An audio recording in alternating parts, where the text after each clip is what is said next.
Dagak dah. Dagak dah. Aisyah lebih pilih kerja daripada Zain. Faham? Zain, cubalah faham. Aisyah ni kerja. Kerja untuk kerja. Bukannya untuk Aisyah pergi menggatal dengan orang lain. Tak, masalahnya sekarang ni, kita dah 3 tahun. Faham? Sebelum ni... Ya, 3 tahun. 3 tahun waktu bila? Dulu tu kita masih budak. Masih cinta monyet. Kita tak ada any responsibility. But right now, we're adults. Habis tu? Oh, sekarang ni, Zain jadi nombor 2 lah. Kerja tu nombor 1. Ha? Zain kena tunggu Aisyah bila masa ada free. Barulah Zain kena jumpa Aisyah. Zain makan ke tidak, Aisyah tak peduli. Apa-apa yang jadi pada Zain pun tak kisah. Nak jumpa Aisyah. Aisyah cuba masalahnya. I am trying my best. Dan Zain nak cakap apa? Suruh Aisyah berhenti. You don't understand this. Sebab kerja awak masih dekat bawah, Zain. Masalahnya apa yang best sangat kerja kat situ sampai lupakan aku ni? Zain. Ingat lagi tak nama ni? Zain.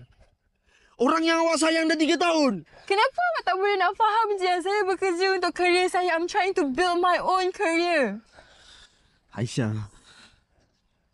Zain bosan. So, sebab bosan, 3 tahun kita, you nak buang macam tu je sebab bosan. Come on, Zain. Bila Zain bosan, Zain asyik fikir apa Aisyah buat dekat office tu. Bila Zain bosan, Zain asyik fikir Syah ada lelaki lain ke? Sebab Aisyah sekarang ni dah lebih kerja daripada Zain. Apa? Dekat office tu, bos tu elok sangat? Ha? Gaji tu banyak sangat? Fikirlah! Tak normal ke orang nak busy untuk kerja? Kalau Syah lebih pilih kerja daripada Zain, okey. Syah cakap dengan Zain sekarang, Syah pilih kerja atau Syah pilih Zain. Kalau Syah pilih Zain, Zain ada dengan Syah. Tapi kalau Syah pilih kerja, stop! If you actually make me choose between those 2 options, you're just selfish. Kalau awak rasa macam Zain ni dah tak sesuai lagi dengan awak, Syah, awak cari orang lain. Bye lah. Assalamualaikum.